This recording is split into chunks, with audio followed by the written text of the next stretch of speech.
Bonjour à tous et à toutes, c'est Juxo Cadeau. On se retrouve dans une vidéo où je vais vous dire tout ce qu'il y a à savoir sur le nouveau jeu de Supercell, qui est l'éditeur des fameux jeux Clash Royale et Clash of Clans. Pour commencer, à l'heure actuelle, il existe 4 modes de jeu à débloquer au fil du jeu.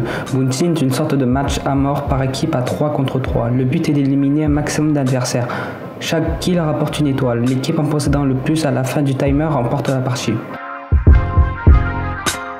Pour le mode Smash and Grab, chaque équipe s'affronte pour récupérer les gemmes présentes au milieu de la map. Chaque élimination d'un adversaire lui fait perdre toutes ses gemmes.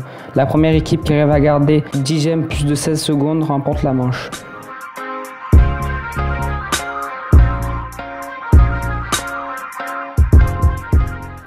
East. Un coffre à défendre, un autre attaqué, l'équipe qui parvient à piller celui de l'adversaire en premier l'emporte.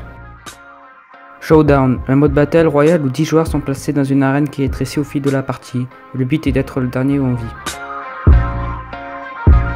Concernant les personnages, il existe 4 sortes de personnages comme sur Clash Royale, c'est-à-dire communs, rares, épiques et légendaires.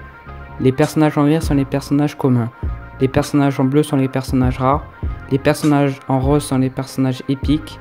Et les personnages en orange sont les personnages légendaires. Les combattants sont appelés brawlers. Il en existe de mêlés et de distants. Il existe pour l'instant 15 personnages. Pour obtenir des personnages, il est possible d'en obtenir soit dans un coffre ou soit en acheter avec des shapes qui s'obtiennent dès que vous recevez une carte que vous avez déjà. L'élixir sert à améliorer vos cartes, on en trouve dans des coffres.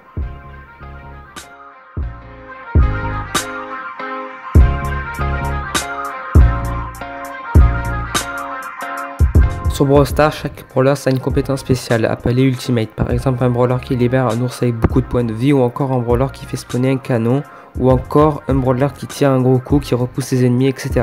Des skins sont achetables. La vie se régénère lorsqu'on ne se fait pas toucher pendant plusieurs secondes. Il y a des aires pour se cacher où on n'est pas vu des ennemis. On peut jouer seul ou entre amis, mais toujours par équipe. Il y a un ladder pour le côté compétitif.